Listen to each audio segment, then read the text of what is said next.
Ladies and gentlemen, please be aware that foul language is prevalent within the following production. Have a nice day.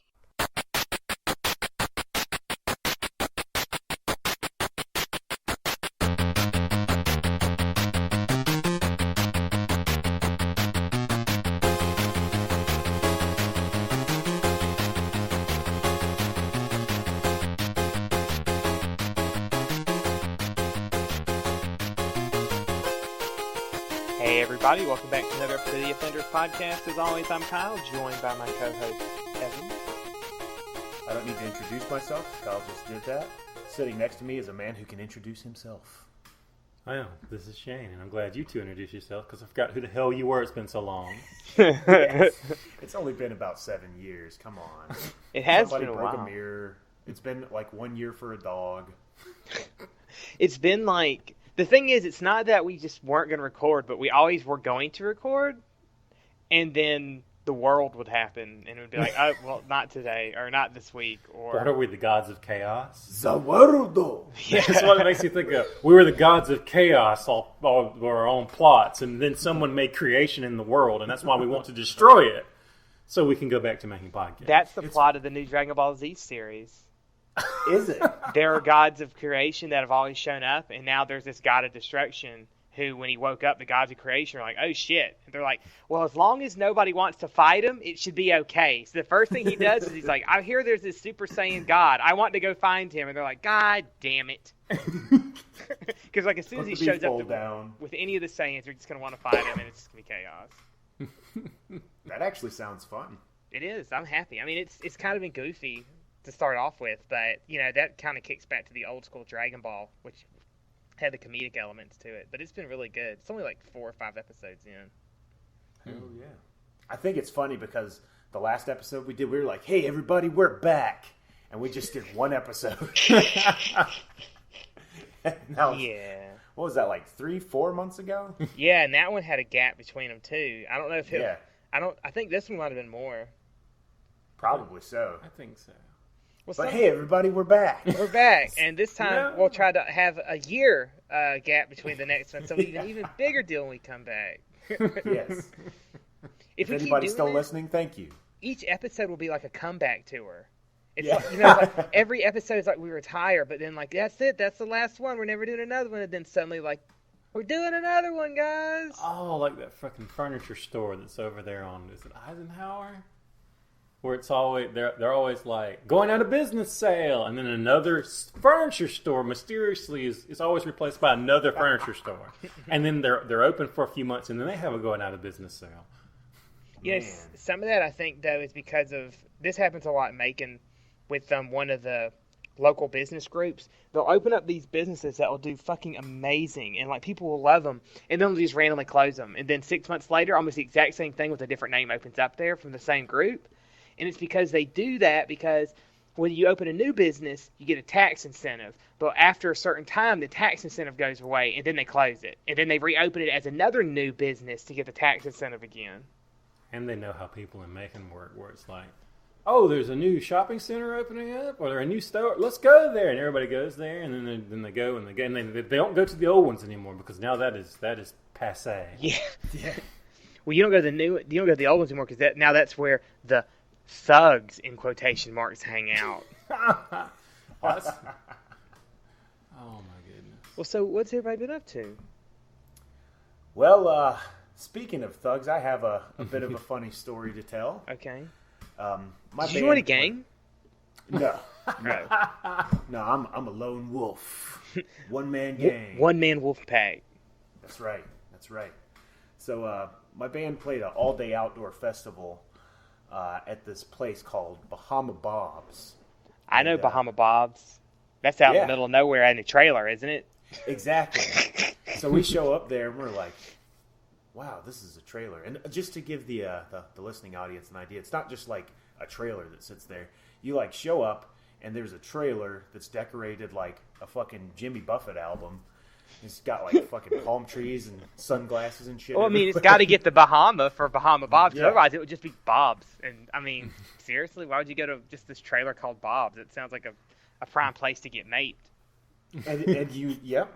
And you walk in and there's like a bunch of pool tables, and then you walk out back, and there's a beach with a trailer, another trailer that's been cut in half that is turned into a stage. So it's like a beach and a half trailer stage. So we were like, okay, whatever. So it was cool because we showed up and they were like, hey, free barbecue for the bands, and it smelled great all day, and it was hot as shit. But the point is, things got a little hectic because we have this thing here locally, and it's like a musical scene club, and it's called the Plug Uglies. And the Plug Uglies thing is they just try to get people to join so they can bring music to wherever they are, whatever town they are. So it's like, it doesn't matter if you're a punk band or a country band or whatever. They just want to get live music happening so we can have a sustainable future for musicians. Now, didn't that start in Columbus, actually? It sure did. Okay. It sure did. And because I know there's several people. I know. I mean, I see it because I see people. I think it's PUWC is this little symbol, little acronym I've seen them use for it, I guess. Mm-hmm. Yeah, there's different quote unquote chapters of the club. Oh, that makes sense. Okay. But yeah, they have back patches and all this stuff, so they look all rough and tumble and whatnot. But it's just a bunch of people going to concerts. Yeah, because all the people I know who are in it are kind of goofy, and I'm like, they're far from rough and tumble. Yeah.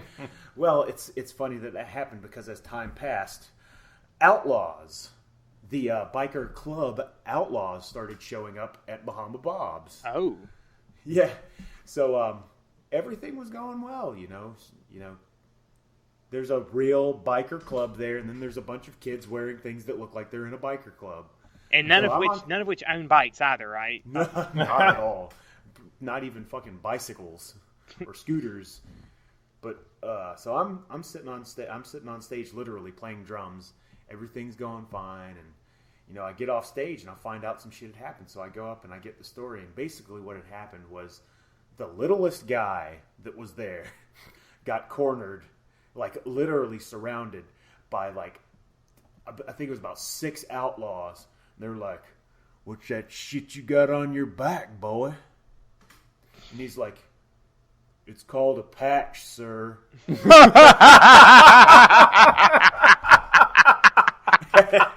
I don't know if that was the exact quote, but it was something smart ass like that. And so they got real mad. They're like, "Boy, are you trying to get killed? Do you want your life to come to an end this early here in your existence? You're lucky because we're outlaws. If we was the Hells Angels, we'd just beat the shit out of you and rip your patch off." And he was like, "I'm sorry, sir." And like, so they start all putting their hands in their pockets. Oh, they're about to pull something out? Yeah. So this, one of the other guys runs up that knew one of the guys, and he was just like, whoa, whoa, whoa, whoa, whoa, it doesn't need to be like that. This is just a concert. They didn't know what they're doing. They're a bunch of fucking kids. Give them a break. So, long story short, everything is going fine. And there was like, the funny thing is, there was probably like 4 or 5 other plug uglies in there. And they were just all standing there like, we're going to fucking die. Yeah. There's a real biker club here, and they're not just wearing patches. They're going to go into their pockets and place lead within our bodies until we lose all of our liquid life, which is blood, and die.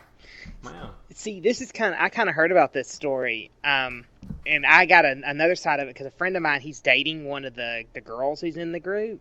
Mm-hmm. He's not. I guess he's part of the group by association, but like he doesn't wear patches or anything.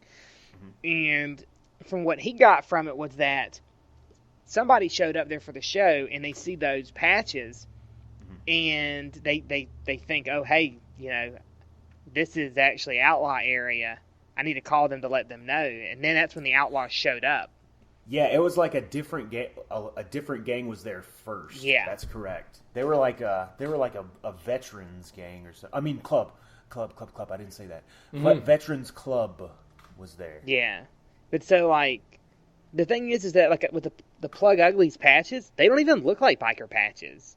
Like they don't have like, I mean they if you don't know what a biker patch is and you see the two of them, you probably would get them confused. I'll say that. Yeah.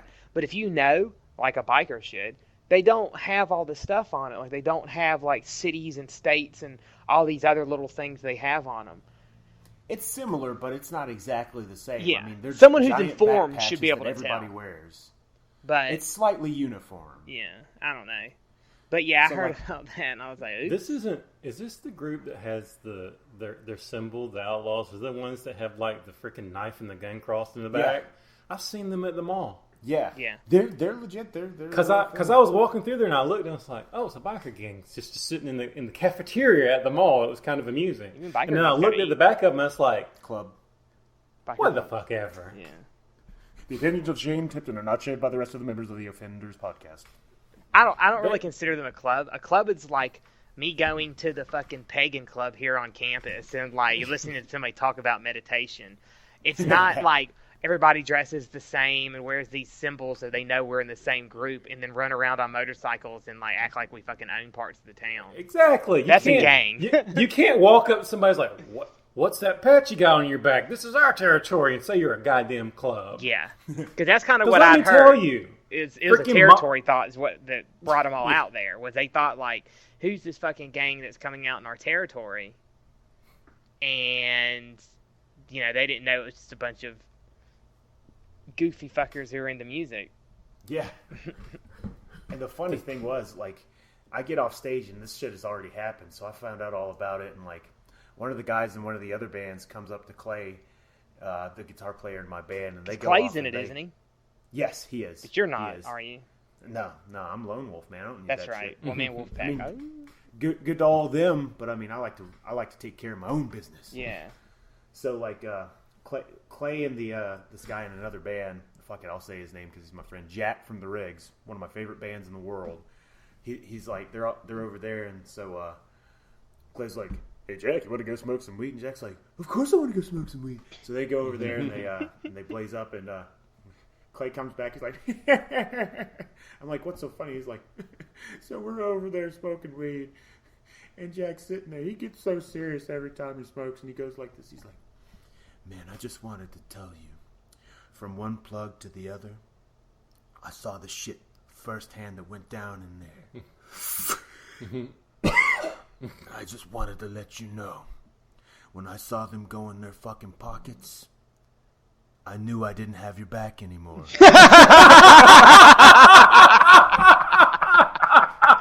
The honesty is amazing. I knew you were fucked. That's great.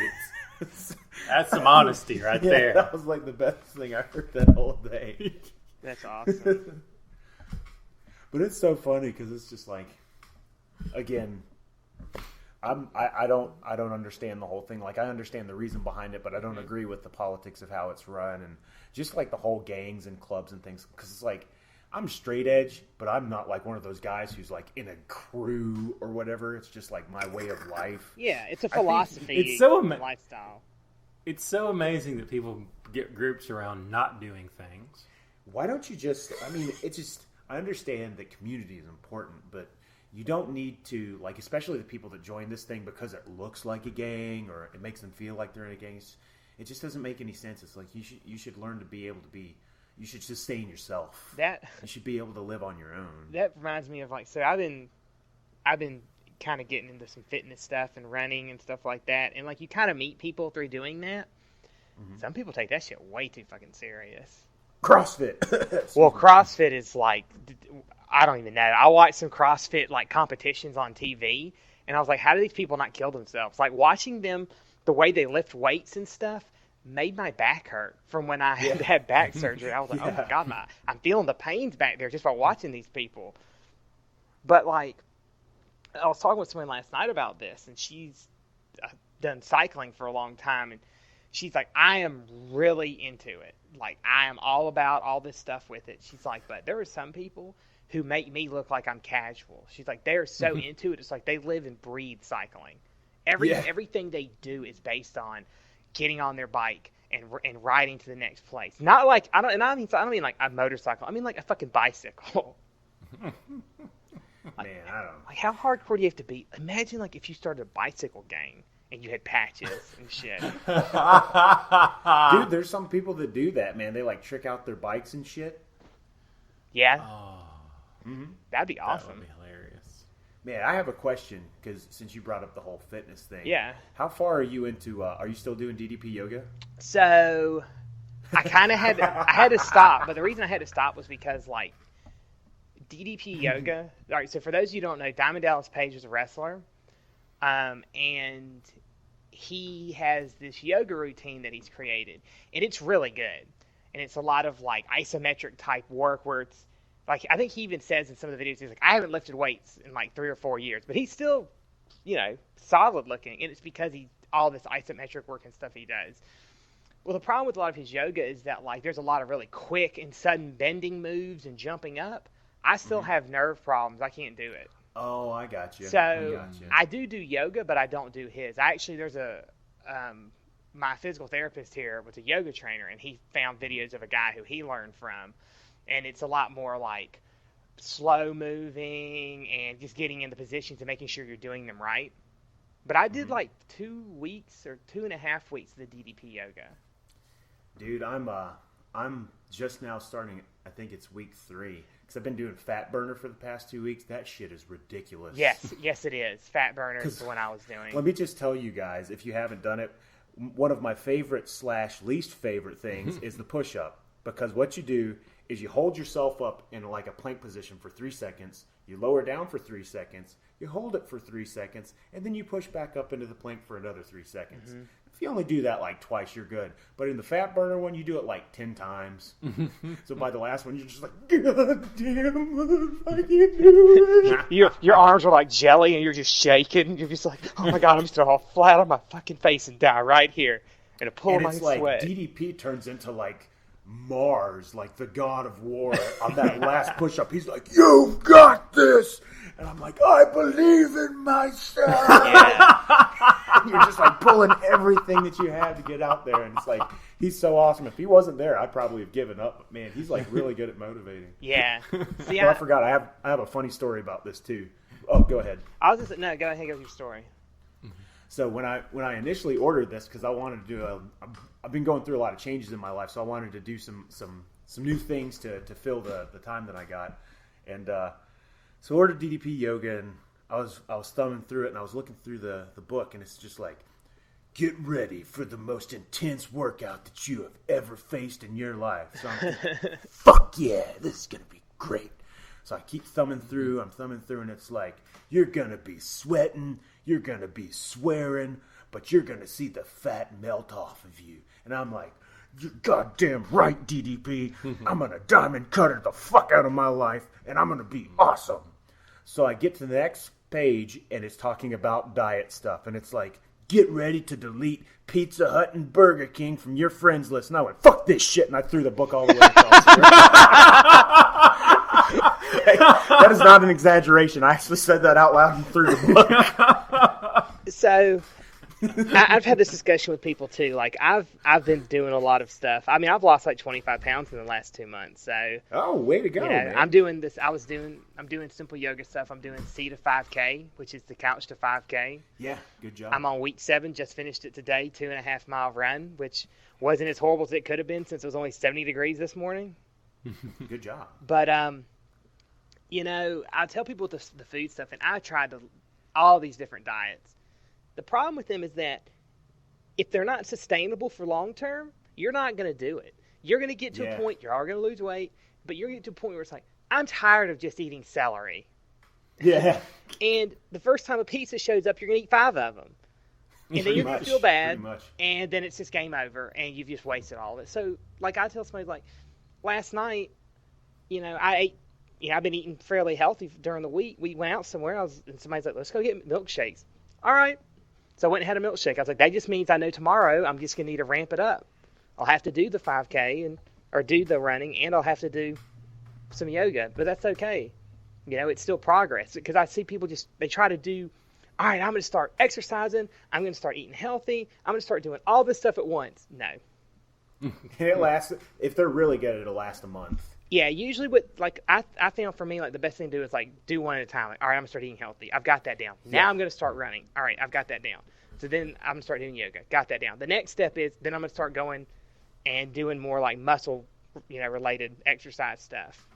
Mm-hmm. So that's the way to do it, the one at a time. Like, I made a slight modification because I read the book. I was like, well, I need to at least do something. So I decided during the week, instead of eating cookies and donuts, I'm going to eat fruit. Tiny little smidgen of a change. for most people. But for me, that's a big fucking difference because I eat a lot of cookies and donuts. Yeah. So I've been eating like a lot of different kinds of cherries and stuff, and grapes and apples, and it's been pretty good, man. Yeah. All it is just simple changes. Do what you have to, but don't suddenly be like, I'm a couch potato, but I'm gonna go run a marathon. You're gonna fail, and it's gonna hurt your ego. Then you don't move for the next week because you can't. Well, it's gonna hurt your ego, and you're just not gonna do anything. You're like, I'm a failure. I can't handle it. Fuck it. I'm done. You know? Yeah. So, dude, it's crazy because people really want to do stuff, and I see them really want to do it, but they don't realize how fucking hard it is to just do one thing. Yeah. Just to change one thing, but they're like, fuck it, I can do this. I got this all day long. I'm like, look, I run every day. I've been running every day for over a year now. Just doing that is tough at first. I mean, you get used to it after a while, but you don't want to be like, I'm going to go to the gym every day, and I'm going to change my diet, and I'm going to quit smoking, and I'm going to quit drinking. Yeah. It's like, if you do all that, that's how fucking spontaneous human combustion happens. I just realized that people just catch on fire because their body's like, what the fuck are you doing to me? See, I don't even run every day. I usually do 3 or 4 times a week, and then like maybe some days I won't do that. I'll go to the gym and do like elliptical work for an hour. Because cool. I tell people all the time, it's like, they're not the same. Elliptical work is so easy for me now versus like running. Yeah. I can get on the elliptical for an hour and keep going. I was just like, I could probably do another hour and a half. But because by the time I had tried an exercise bike, I had already been running for over a year. So I was like, I'm going to do like this cross-training stuff people talk about. So I'm going to run a mile on this treadmill, and then I'm going to go get on that bike. Boy, I got on that bike. I was there for like 45 minutes. I was like, 20 miles. What is this? This is a walk in the fucking park. Mm-hmm. And before, if I would have just got on that bike, I would have been like, yeah. So, like, running is definitely the best of all those things that you can do. I mean, if you got fucked up knees or ankles or something, you got to be careful. But as far as a full body workout, man, you get. And see, before, while I was still doing like physical therapy for my back surgery, I couldn't quite run because like you can't really take impact stuff. It might damage your back again while it's still healing. So just do elliptical work. So like I said, I got it to where I was on it for an hour at a time, and it was this is really nothing. But then I'm like, well, I should be fine when I go out and start running. Hell no! I was like, this is like starting over again. That is exactly how it is. Even just like the difference between running outside and running inside. And see, I only run outside. I don't run inside. Oh man. Good for you. I have to run inside, man. I run outside maybe twice a week. The rest of the time, I'm just running at the gym. I kid you not. If I get on a treadmill, the moment I step off, I will throw up. Is it like a motion sickness? It is. Thing? It's like I'm standing still and running and going and going and going, and then I get off, and it's suddenly like everything I've just seen is not moving, and now I want to keep moving, but I'm not. My brain's just like, fuck you, and I vomit. So I just can't do it. So I'll run. But see, I'm kind of lucky too. Like here in Athens, I live right near the track and field, so I can go run around that track, when they're not in training. Or I usually actually run through campus, and there's a lot of shade along campus. Downside is it's kind of hilly at places. So, awesome. So that sucks at first, but it's great later on. Exactly. Because I feel like I'm really pressing myself harder. Like I think it was Thursday night. I went downtown with some people, and I went down there like in my get ready to run outfit, and they're like, "What are you doing?" I'm like, "Well, I'm not staying down here that long." I was like, around about 8 or 8:30 when it cools down, I'm gonna run back home. Like, okay. So 8 o'clock, I'm like, okay, what's it at? Oh, it's only at 94 degrees right now. I was like, it should have rained today. Fucking weatherman. So I'm like, well, I'll wait until about 8:30 and see what it's at. It's 93 degrees at 8:30. Well, fuck it, I need to go home. So I ran home, and like the downhill part, like, oh, this is going pretty great. And the moment I get to the uphill part, it's like, oh fuck, oh shit. And I had to take like a 30 seconds like slow down to like catch my breath and like cool down. And this girl who I had walked past or run past as I was going down, she kind of came up to me and she's like, come on, you got a little bit more to go, keep going. I was like, I gotta slow down. She was like, I saw you come past, and I was like, he's gonna be stopping at the top of that hill. That's awesome. She gave you a little boost, man. Yeah. That's great. think it would have been better if you wouldn't have told them you were going to run home. So just when it was time to go, you just don't say anything to them. You just run off at full speed. And they're like, what the? They all know. They would have been like, okay, see you later.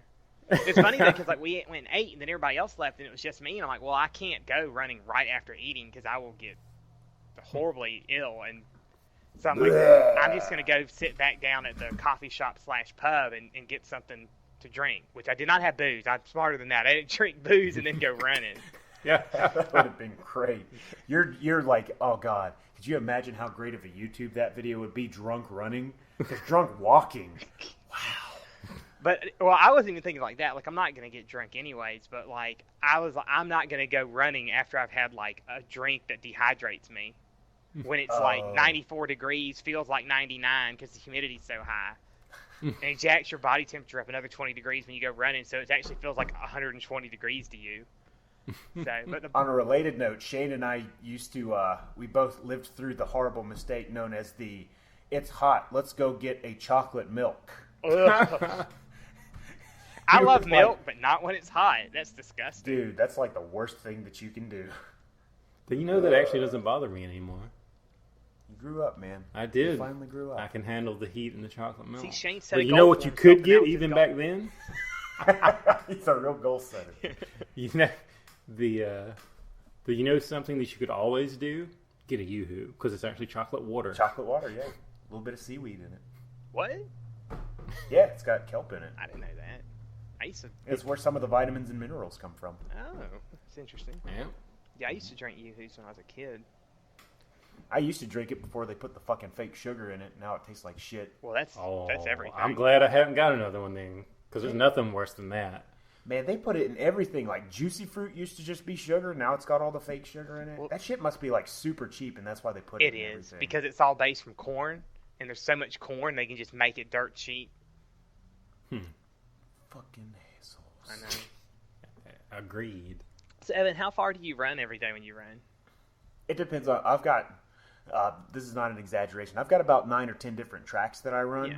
Just like around neighborhoods or like at the gym or whatever. Mm-hmm. So anywhere from a quarter of a mile to the furthest one I have is 4.5 miles. I never run fast. The furthest I've ever run was 4.7 miles. But it's usually like if it's just a normal day, I usually run 2 miles. I call it the Ric Flair run because that's what he does every day. Have you ever actually done a 5K? I mean, because like if 3 miles is basically a 5K. I have run the distance, but not in a race because you always have to pay for those, and I'm a very frugal gentleman. Yeah. I mean, sometimes you do. For a lot of them you do, but you don't have to for some of them. It depends. Uh-oh, Shane's got a joke. No, I'm just imagining. You don't want to pay, so you just go to the 5K. And when it starts, you just run out there too. It's like, try and catch me, fuckers! That's a good idea. I think I'll do that. Well, you know they have the zombie 5Ks where it's like you wear these 3 ribbons on your side, and they have other people who are like along the track who are moving along and painted up like zombies, and they don't run, but their thing is if you cut close enough or you slow down, they try to catch up and pull one of your ribbons off, and if you lose all 3, then technically you're dead. It doesn't mean you can't finish the 5K, but it just kind of means the point of it is that you didn't survive the zombie apocalypse. The best I've ever hit was a 6.5 minute mile. So those zombies would be fucked. See, and I did that for 1 mile, and then the rest of it was about 9-10 minute mile for the rest of it. See, I haven't timed myself. My goal is just to actually complete an actual nonstop 5K, and then once I get to that point, I'll probably train that to boost up speed because I do want to run a few. There's a color run that happens up here. There's a zombie run. Yeah, that does look fun, man. There's also there's a chocolate run that they do in Atlanta, and at the end of it, like at the end of the 5K, you get this place and they give you all this like chocolate drinks and these chocolate fondue, and you get like a sweet ass hoodie and everything saying that you finished it. I was like, that's right up my alley. Fucking amazing. Yeah. See, that's the other thing is a lot of those 5Ks is that while yes, you might have to pay to do it, it's not like you don't get anything other than running. They usually give you stuff too, like you get shirts or hoodies or water bottles and other types of things that show like, hey, yeah, I did this 5K. I thought about doing the color run. That looked pretty cool. Yeah. But most of them I see around here are just like, it's like nighttime 5K, $30. And if it goes to like a charity or something, I'm cool with it. I just don't want to like pay Jimmy Johnson $30 so I can run in a place that I could run for free. Yeah, I get that. I get that too. Some of them too, it's like if they're for charities, like you get people to sponsor you to go. No shit. Yeah, like you've seen the ones where it's like they're supposed to be like walks, but some people run them where it's like, oh, I'm running for cancer research, give me money, and you can go to their webpage and click, and it donates like $5 to them or something, and then like they hit a goal, and for every goal they hit, they're supposed to run that amount of time or walk that amount of time or whatever. So I'd be terrible because I would just run the whole time anyway, even if they didn't pay me. Don't give Evan any money. He just runs anyway. No, you stop running right now. You're not running anymore on cancer research's dime, you son of a bitch. You're not supporting. Catch me and stop me, you motherfucker. Oh, man. But yeah, so I was telling somebody too, they were like, you chose the worst time of year for where we live to try to like train running. I'm like, oh, don't trust me. I know. It's either get up really early and do it or stay up really late and do it. Because you can't do it during the day because it's literally like 97 degrees outside with the, feeling like 100 because of humidity. Yeah. So, man, on a related note, I went to see Refused and Faith No More the other day, and Refused is from like the northernmost part of Sweden.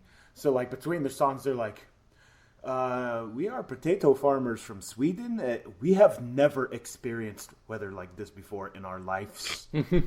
How do you survive? It has literally never been this hot in our life. It's like they were wearing full business suits and shit up there. I'm like, those poor bastards. God. What venue were they at? Was it Phillips? It was Masquerade Music Park, the outdoor thing behind the Masquerade. So so tell everybody about the Masquerade, because my question is I hear something's going on with it. I will tell you the whole story. Okay. What people want you to think is, the Masquerade is gone. It's gone forever. But what they're doing is they're moving. Because what had happened was the guy who owned the Masquerade died. The person who owned it was basically his mom, and she didn't want anything to do with it. So they had been building apartments and like changing it into like a more like community type thing because they have like all these little markets and shit there. So they were just like, look, here's $2 million. You can give this to us. You'll be free of all the responsibility, and we're going to turn it into a nice place. So that's what they did. And then the Masquerade people were like, well, fuck. Now we don't have a place. Let's find a new place. So they're booked up until October of next year, I believe. But then after that, they're just going to move somewhere. So it's not like it's over with. They're just going to a different building. Okay. That makes sense. I also heard that like the building it's actually in can't be torn down anyways because it's like historical. Probably. They'll probably just renovate it and turn it into a bunch of something or anothers. Yeah. Something or anothers. For those people who don't know, basically the Masquerade is like this venue for music that's been around for as long as I can remember. I mean, it's been in Atlanta forever. So yeah, I've actually played every level that they have there. Like, I've played Heaven, Hell, and Purgatory. Yeah, see, that's the gimmick with it, is that, like, it's 3 floors, and as he said, each one's supposed to represent one of the levels of Dante's Divine Comedy, I guess you could say. Yes. So, that's cool. Well, so yeah, don't worry about that. Okay. It's still going to be around somewhere. I always get it confused. There's another one in Atlanta. I don't know if it's still there, called the Tabernacle. Yeah, it's still there. There's an old church. Yep. It's an old Baptist church they turned into a club, and it's really cool when you go inside of it. Yeah, they're going to start booking a lot more shows there. It's the only downside is it's owned by Live Nation, so it's going to be a little pricier than the Masquerade was. Okay. But it is a nice place. When you go in there, it looks good. They got air conditioning and shit. So you guys need to come up and play Athens. Yeah, we do. We got to get a drummer first, for sure. Yeah. So if there are any drummers out there, please contact me at Facebook. Don't you play drums? I know this guy who plays drums. I'm going to fucking kill both of you as soon as this is over. I owe it to our listeners to finish this podcast, but you're both fucking dead. What was it? Evan posted on Facebook a while back. I'm looking for a drummer. I was like, hey, I know this guy. He's a pretty good drummer. Or I was like, aren't you a drummer, Evan? Why do you need one? And it was just like, you son of a bitch. I'm going to rip your soul out and make you watch me eat it. I have a feeling, though, like, just based on talking to other people, that, like, drummers, no matter where you are, like, a hot commodity. Nobody wants to be a drummer because you have to do more work than everybody. You have to carry more shit than everybody, and nobody looks at you, ever. You're stuck behind everybody else. Guitar players get to jump around and play all the cool stuff, and singers are out in front of everybody, and bass is the easiest thing in the world because there's only 4 strings. So the last thing that anybody wants to be is a drummer. there's a kind of a folksy band that's up here, and they actually have 2 drummers. So I feel like What a mind fuck that is. I feel like they're really fucking the community. It's like, you guys have 2 drummers? Like, there's other bands that have no drummers. Like, there is a shortage on drummers. It's like water in California. You should have to pay a higher tax for the amount of drummers that you're using. That is fucked. The music community should be taxing you right now. Oh man. That's like, I've never understood that because I've played drums ever since 6th grade. I consider myself a true drummer. Like I know drums well. I'm pretty good at what I do. But when you put 2 drummers together, you're just asking for a clusterfuck. Because all of a sudden, when you look at like rhythm, the laws of rhythm, the upbeat and the downbeat, that shit's all gone because one guy's hitting the snare on the 1, the other guy's hitting it on the 2. So there is no pause. It's just snare, snare, snare, snare instead of bass, snare, bass, snare, bass, snare. So it's just fucking crazy. I don't understand what people do. I will not lie. They make it work. But they're a folk band, so there's not a lot of... It's not like super fast. The other thing is they both play standing up, too. What? Yeah. Yeah. Do they not have a bass? Well, I guess they could still do it. Oh, by Can't a tapping the motherfucker afford a goddamn drum seat? There's like No, 8 people in this those band. 2 drum sets together are the whole budget of the band. I think there's 2 guitarists, there's a bass guitarist. Wait, no, hold on. There's a violinist, I know that. That's kind There's of a awesome. female singer. There's the male lead singer also plays, I think, bass or guitar. Like I'm not gonna lie, I can't tell the fucking difference between a bass and a guitar when I see it. I don't really know. Bass has 4 strings, guitar has 6. So now I know. But I'm gonna forget that when we have to talk about this. But so then there's at least 2 more people who play string instruments that are like guitars or basses. I don't know which one's which. And then there's 2 drummers. So there's 7 people in this band. Wasn't there some shit that used to be on MTV where some band did that? Who was that band? That they had like 7 guitarists and 2 drummers and all this Well, other it's shit. one of these things, like, it's a really kind of like a folk, kind of thing to have, like, these massive massive presences on stage. So it's like, there's a band called Arcade Fire. I think there's like 12 people in that fucking band, but they're good. Oh. And these guys are really good too. And there's 7 people in this band. I mean, it's called Friends and Family, but it makes sense because it's like all their friends and family are in the band. Oh, That's how big it is. But well, having a family reunion on stage, Yeah, you going to for be real. there? that's always how their shows are. It's like this big ordeal with them. So they played in Macon at Bragg Jam. But You think I would have heard about it called Bragg Jam, but I haven't. Nobody is telling about how proud they are. What the fuck is up with that? well, still on the discussion of music, your band's playing next week, right, Evan? Yes, we are playing on the 8th. We've got the drummer from the Rigs filling in for us. His name's Bobby. He's one of the greatest dudes in the world. We're playing with the Rigs, Taped Fist, and do you remember who the other band is, Kyle? No, I remember seeing. I'm pretty sure there's a 4th band, but I don't remember their name. Was it Dead Rights? Oh, I think that is it. It's one of the. It's like a horror punk band. They're nice guys. But yeah, we're playing next Saturday at Back Porch Lounge. It's free. So if you're in the vicinity of Macon, Georgia, wherever the fuck you're listening to this, feel free to swing on by and I'll yell empowering things to you to try and motivate you to live a nice life. Back Porch is one of the most interesting bars in the entire world. I'm just going to say that. And the reason is because most bars or places like that, they kind of have a type of person that attends it. Like here in Athens, I can go and I know there's a whole area that if I go there, these are going to be the frat and sorority bars. And if I go in it, I'm going to be way out of place. And it's going to be a bunch of annoying frat dudes basically trying to rape a bunch of women. And I just, I'm not going to go there. But if I go to... Are you telling me there's a rape culture there, Kyle? That's what it sounds like. Yeah, I'm sure there is. But so, like, then sometimes you'll go, like, this is kind of like a hip-hop bar and stuff like that. Back Porch, it is just like the biggest clusterfuck of whoever the hell shows up. Yeah. And it's crazy. That's true. It's kind of nice because, like, you'll have, like, some hip-hop people, then you have, like, country people, and then metal people, and they're just all kind of coexisting. And then you just have those guys, the same guys I always see at the bar who look like they gave up on life 20 years ago, but life still won't let them go. Exactly. Dad's like, I don't want them. You keep them. Life's like, God damn it. Damn it. Dude, is there any possible way you can tell the karaoke vomit story? Sure, I can tell the karaoke vomit story. This happened at Back Porch. Yeah. So, when was this? This was back in May? This was after, whenever the last time we recorded, this happened after it. Mm-hmm. So, not directly after, but really close to it, like maybe a week or two after. But so You had just seen that rap dude because you were wearing his shirt. yes, I had just seen Run the Jewels, so it was actually the end of February. Now it's the beginning of March, middle of March sometime. So I went down to Macon, and I was staying with some friends, and I told people, hey, I'm going to go out to back porch tonight. I've never been there. I've always heard about it, so I'm going to go, if you're around, come out. And Evan's like, oh, sure, I'll come out. So I go out with them, and one of the people who's with us, he legitimately has a drinking problem, okay?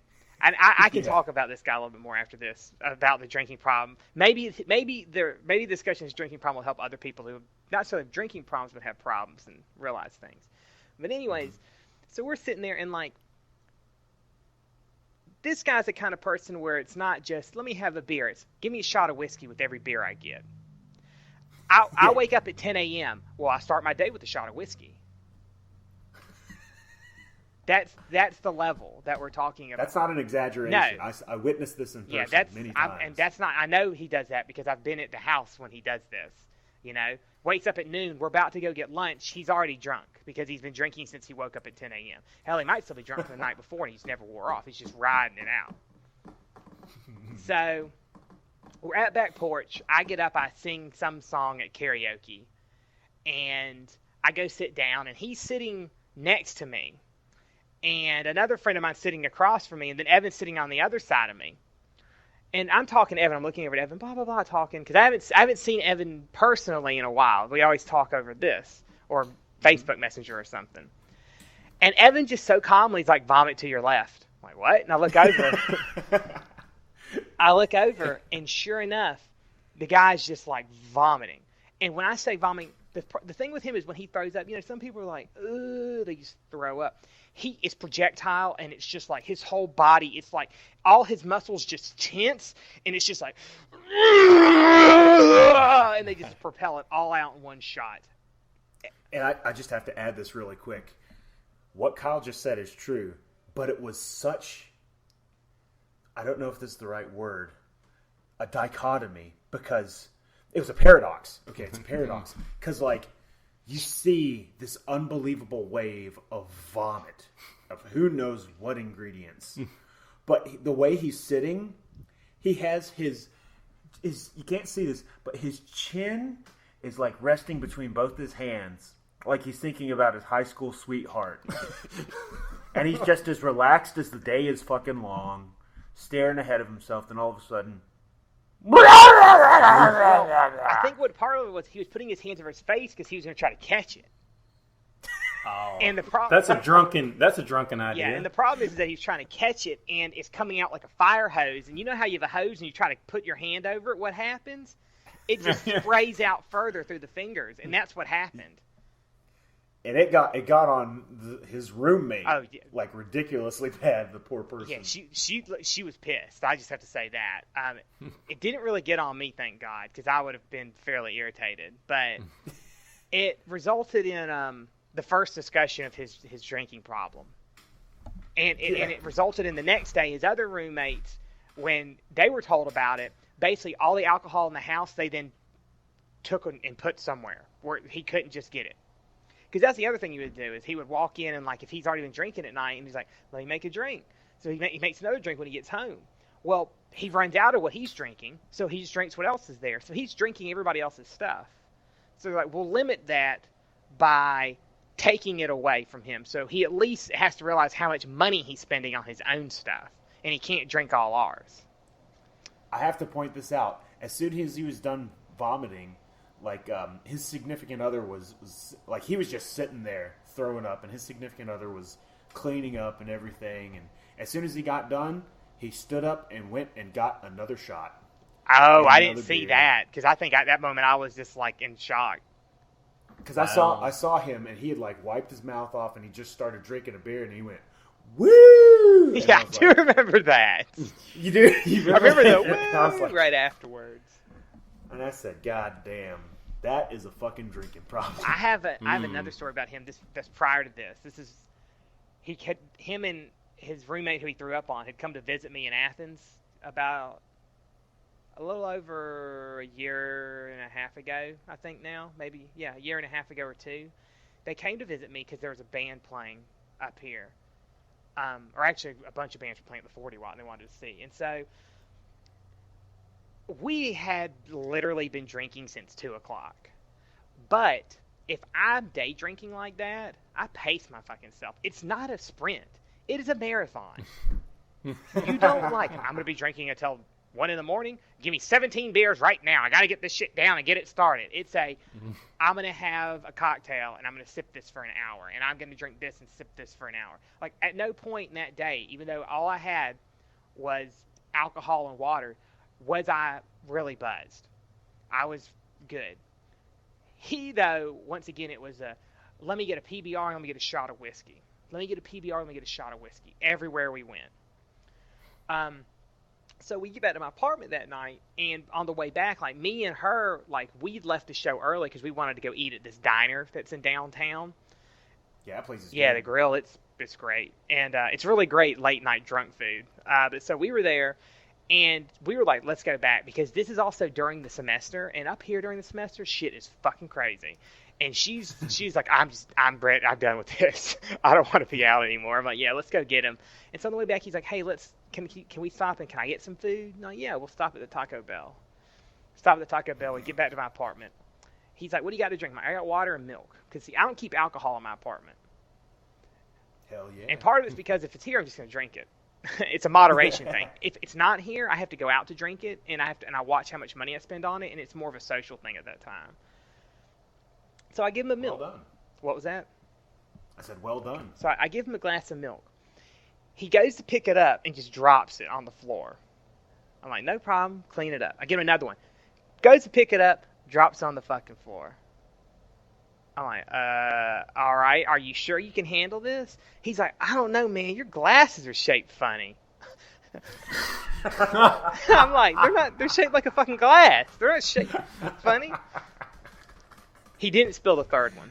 So I've told this story multiple times in his presence. To this day, he still holds up. Nah, man, there's something funny about those glasses.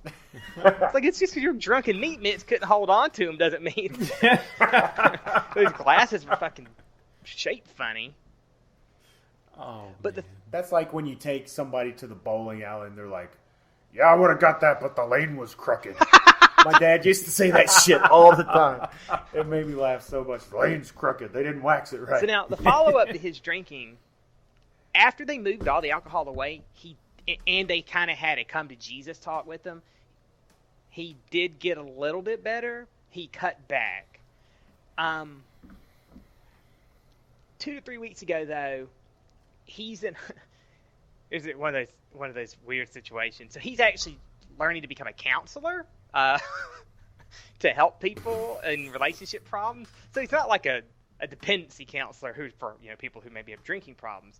But you would think maybe it would help him realize his problem. Well, it actually did, because he had to for a group project. Everybody in the class who was put in a group, each group had a disease or disorder they were given, and they had to basically live the life that a person who had that disorder would live for like a week or two. Well, he was given type 1 diabetes. Type 1 diabetics can't drink alcohol. And after the second day, he was having cold sweats and shaking. Yeah. Did you go through DTs? Yeah, he was starting to basically, and like the thing is though, like when he that's when he realized, like, oh shit, I have a drinking problem. And he was at the level where from my understanding, his professor actually told him, you probably should not just stop drinking cold turkey then, because it could really make you physically ill if you're that dependent. He's like, he's like, some type 1 diabetics can drink, but it's like they eat food. No, he's like, they eat food and they have a single glass or beer, and that is it. And that's kind of what he came down to. So the last couple times I've seen him, he basically had a beer, and that's it.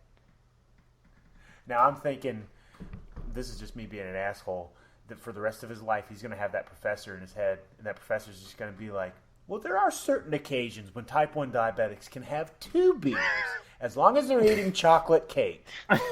Just like, always, a shot of whiskey's okay as long as you've brushed your teeth with non-sugar added toothpaste. But yeah, so like this kind of thing, I think, kind of brought to him the attention of like, oh wow, maybe I do have this problem, you know, which is good as long as he follows through with it. Man. Yeah. You know, I think some people just shouldn't probably do any kind of stuff like that because Oh yeah.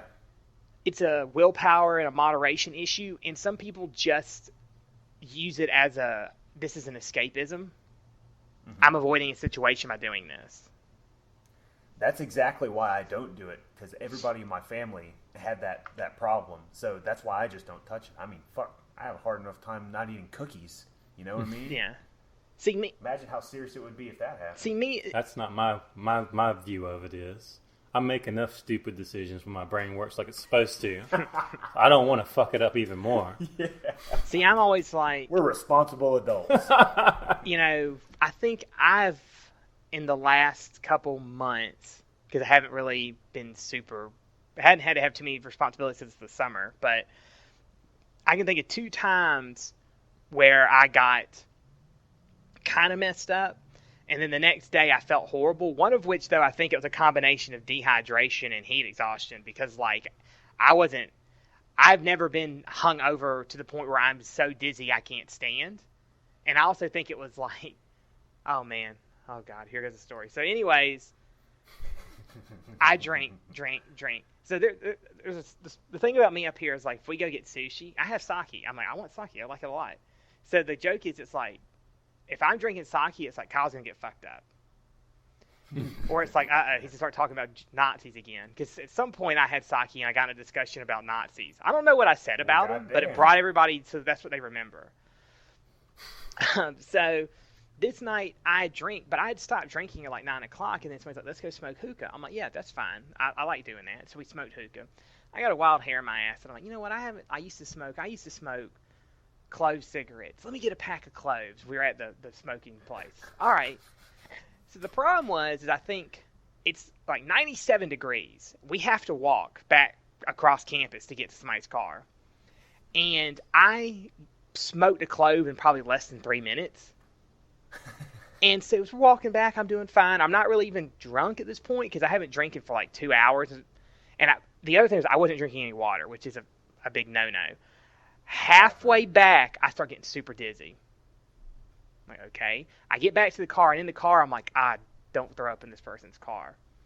I get back. They get me back to my apartment. I get inside. I literally just took my wallet and my keys out of my pocket, just threw them on the floor, slid my shoes off, fell face first in my bed. Didn't even lock the door that night. Just walked in, did that. Woke up at like 4 a.m. with the dads. You know what the dads What are the dads? The day after drinking shits. Oh, it's awesome. Dads. But like, and I was just so dizzy, and I could not go back to sleep. And so eventually I passed out again at 10:30 for about an hour. And a friend of mine, he was getting ready to leave town, but he wanted to do a couple things around here like the week or two before, one of which was go to a brewery. He's like, I'm like, yeah, I'll be there. So I showed him we ended up going to this fucking brewery the day after all that. But that was about the only extent of it. But see, at the same time, like, you know, it's a moderation thing. Do it once or twice, you know, every now and then, okay. You start doing it 3 and 4 times a week. Or a day. A day. You've got an issue. So let me ask you, Kyle. You're being very honest. Okay, here we go. It's time for me to lie. When was the last time you shit in the front yard? Oh, I've never shit in the front yard. What was it? No, you shit your pants and left them in the yard. What was it, Shane? I don't remember. God, this was an ongoing joke like 7 episodes ago. How can we already forget? I don't remember. You say 7 episodes ago like it was like 7 weeks ago. 7 episodes ago was probably like That's 7 true. months. That was about a year and a half ago. That's about 8 years ago now. That was right after we finished watching Ninja Turtles, right? When it was on TV, on the cartoon. Oh my god, yeah. Yeah, Bonkers Candy had just came out. Ugh. Dude, Bonkers was delicious. I don't remember liking that. That's because you were drunk and you shit your pants. I have never shit my pants while Apparently. drunk. I'll say that. So you were sober, so that's less excuse. I have vomited on myself years ago when I was like 18 and shouldn't be drinking anyways, and I basically was just going ham on it, but that's been a long, long time. I hope you weren't eating ham before you vomited. Oh, man. Ugh. To this day, I can't eat spaghetti because of that one.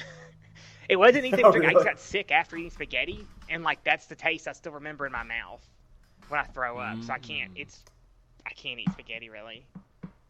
I must have eternal true fat ass in me because like one of the many times that I've been food poisoned, I remember it was from eating at Buffalo's, not Buffalo Wild Wings, but just Buffalo's Cafe. Yeah, no, I don't. That doesn't surprise me. That place is not that great. Well, afterward, I ended up going to S&S, and I ate a bunch of S&S food. Ugh. And when I threw up the S&S food, it was like not even all the way digested and stuff. So it was like eating it again for the second time. Oh. So I'm just like, so I'm like throwing up all this S&S food. It's like there's like potatoes and fucking rolls and chicken and all this shit. And it wasn't even like 2 or 3 weeks later. I was like, man, I really want some S&S again. Like that. Like if you get real bad food poisoning and you drink Gatorade, you throw it up and it's still cold, it's still good. Oh, it's God. just like you're reliving the first Gatorade experience. It's like that is just refreshing on the way back up as it was on the way down. That's our top Gatorade scientists have worked around the clock. Because your body just ain't ready. This is two-way Gatorade. Because your body's just like, Gatorade, it ain't fucking time yet. Get the fuck out of here. So it's just like, rip. And it hops right back out, and you're just like, well, I'll be damned. It didn't even taste like stomach acid or nothing. You know, Gatorade's one of those things they give people, you know, after you're hungover or something, they give it to you because all the electrolytes. You know the thing they do now? What? Pedialyte. Yeah, the kids drink. Mm-hmm. Oh, yeah. And so I remember reading this. This was a while ago. I don't think it's still the case. I don't even know how truthful it was, but they're saying that like there's a shortage on Pedialyte because people realized you could use it as a hangover cure, and so they were going out and buying it all up. So then babies couldn't have it because drunks were using it. Not even just drunks, like people who do really bad weight cuts at MMA and stuff. Like as soon as they get weight, they just destroy Pedialyte. That just seems super unhealthy. It is. That's like, oh man, and I didn't know this, and it made a lot of sense to me when someone was explaining this, but when I was running at some points during the summer, I would see these girls wearing like sweats, like, and I'm talking about like, this is when I was running and it was still like in the 90s, and it's like super humid, so it's like 95 or feeling outside. They're wearing like sweats, like it looked, and like they're just bulked up in them and like running. I was like, oh my God, how can you handle that? And somebody explained it's because they're trying to sweat more out. Yeah. Like that just seems really dangerous, especially in this kind of heat. They make specific suits for that, and it's like this weird material. It's almost like aluminum foil looking, but it like the more that you work out, it like makes your body hotter, so you don't have to wear like 3 sweatshirts. You just wear like this one track suit. Okay. Basically slow roasting your body like a chicken. Yeah, I've heard people wearing trash bags and stuff too. Yeah, it's the same thing. That's pretty crazy. That is crazy. Just to lose a little extra weight from your brain. Yep. Yeah, pretty much. But that's something that's always crazy. So you brought up MMA. I want to mention this. I think we're running a little late, a little long, but I wanted to mention this at least near thinking about it. Ronda Rousey. He's a bitch. So Every time I've seen her. I will say, Maybe off camera she is not. She seems to be a lot different than she was in the show in real life. So it could have been editing. Okay. But she does have a really cute, angry face. I think that's the truth because all the stuff I'd seen from her from back in the beginning of the stuff with her was like, God, she's a horrible bitch. And the more and more I see of her now, either maybe she's mellowed, maybe it was editing, I don't know, or maybe she's learned to watch what she says to like cameras. Yeah. But I think it's just more of the fact she's very sure of herself. And she's pretty cocky, which she has good reason to be. But she's also a massive fucking nerd. Yeah. Oh yeah. Yeah, She she plays loves World Dragon of Ball. Warcraft and Pokemon and all Yeah, that I've other watched all these stuff. interviews where like they ask her like, so what's your favorite Dragon Ball Z saga? Like they'll be talking to her about some of the MMA, and she's like, yeah, yeah, and she's just giving really quick answers. But the moment you're like, what's your favorite Pokemon? Oh man, she's like a 7-minute conversation. What's your favorite Dragon Ball Z saga? Oh, I love blah blah blah. And she starts talking about stuff like why she loves Vegeta and things like that. And like, that's there's great. pictures of her in all these like from where she's cosplayed different things. Like they're not like super amazing cosplay, but she is dressed up like Sailor Moon and other stuff like that. And I was like, that's pretty cool. I was like, and the other interviews as I've seen more of her now, I'm like, I think that's more of what it is that it probably, like you said, with editing, and she's just really cocky and arrogant. And that does come across as a bitch. But she kind of does have a reason to be, because she is pretty fucking amazing when it comes to what she does. Because I was reading an interview, they were talking about, like, she has a man body. And she's like, I don't give a shit. She's like, I have a body that's designed to do what I need it to do. She's like, if I wasn't doing this, then I wouldn't have a body like this. So. Yeah, she was a bartender before she was into all the MMA stuff. But yeah, I've never really watched MMA, so I don't really know anything about it. But like, whenever I hear it, the two names I hear are hers and then Joe Rogan. But that's because he does all the commentary stuff, and he's a big supporter of it. But since we are running a little late, we'll cut out the story we were going to tell. But I want to end it on a really bad joke because I haven't made one. oh yet. god, So this is what we need to do. We need to start a series of, you remember like the HBO Life in Crisis family specials? I think I do. It'd be like, there'd be like this gray cloudy background, and it'd be like, hi, my name's Jimmy, and I got bullied after school. So if you ever get bullied, you need to do blah, blah. And they would like show him getting bullied and stuff, and then like the message would be don't bully people or whatever. So what we got to do is this. We're going to take that idea, but we're going to name the show Cocktails. Okay. And what we'll do is we'll tell about people who got drunk and had terrible one-night stands. And put their dicks in places that they shouldn't have.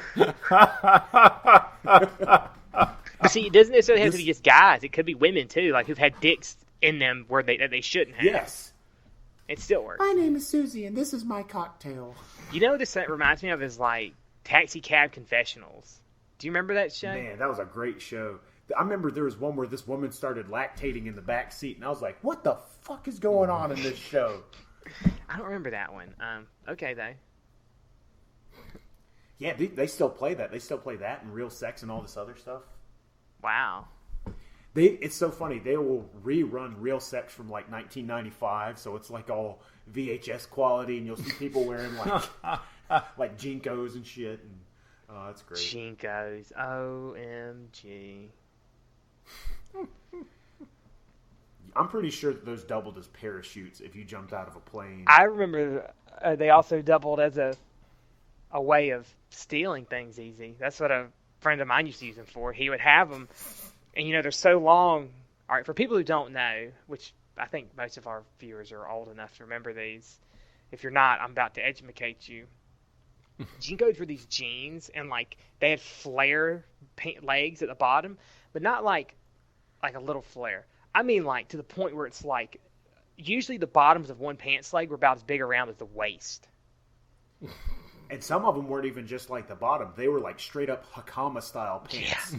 Like they were just these giant goddamn. It was like two dresses on each of your legs. You were wearing a woman's dress on each leg. Yeah, pretty much. But the story that I always heard from him was that he would take them, and they're so long they all drag on the floor. But he would take them, and he would roll them up, and then he would put them on basically inside out because they're so big you could do that. And he would tie the bottom of the pants legs off around his ankles, and he put them on inside out. Then that pulls when he does that, then they're right. And so he could just stick stuff down his pants. And he's just carrying it in the bottoms of the pants legs. Oh my god. He's bagging Sag and Berry. That's the name. Bagging Sag and Berry. Is that a real thing? It was from some comedy show. There was this guy, he had the really baggy pants, and they're like, oh man, our party's ruined. We don't have a something or like a stereo or something like that. He just pulled it off his pants because his pants are so big. He has everything in them. Bagging, sagging, bear. Bagging, sagging, bear. But like, he would go to media play back in the day, and he would just load it down with CDs and walk out. Well, he got caught one time because the tie came undone on his pants legs, and I just poured out they poured out. And he was just like, I couldn't really run because the other leg's full of CDs. So he's kind of like, whatever. Fuck it. Oh, or I remember people would go to convenience stores, do the same thing, and they would just load their pants with 40s. Jesus Christ. I mean, like, you got to think that you're walking out, you hear clink, clink, clink, clink. Clink. That guy's got balls of steel, That's Jimmy. what I thought it is. Boy, it sounds like you got about 13 40s in your pants. I don't know how to do math like that. That's about a lot of 40s in your pants. That's like 1,200. No, wait. 1,200 That's beers. Yeah. Beer milliliters. Isn't that how they measure beer? 430. That's 430. This is 430. All right. Well, I think we're going to wrap it up. So we'll probably record another one in about 2 years, guys. So just keep on lookout for it. There'll be another one eventually.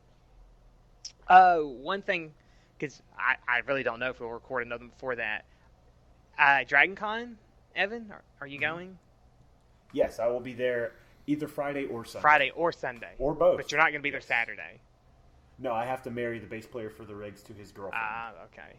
I wish you wouldn't have finished that sentence because that would. I have to marry the I bass have to player. marry the Finally, the laws have passed. I'm glad that you can finally have the love that you've wanted from one drummer to another bass player. That's what it's all That about. used to be illegal because they were discriminated against, both bass players and That's drummers. true. That's true. And Nobody finally, gave a shit. after a bunch of years, they can finally get married. All right, that's cool. I might be at Dragon Con on Saturday. I haven't decided because I'm going to be in Seattle for PAX the weekend before. But I do know you are going to be at AWA, right? Yeah, for Thursday through Thursday Sunday. through Sunday. Same here. All right. So for those of you who are attendees to any of those conventions, we may see you there. We may not. Depends. Just let us know. You can always leave a message on our Facebook page. We'll probably, of course, make comments closer to those conventions to let people know who's going and if we're going and the whatnot. So, are you going to costume anything this year, Evan? I don't know. Maybe. Who knows? All right, then. Who knows? Well, I guess until next time, I'm Kyle. I'm Evan. I'm living in America. I'm sorry. Where the fuck did that come from? America. Later.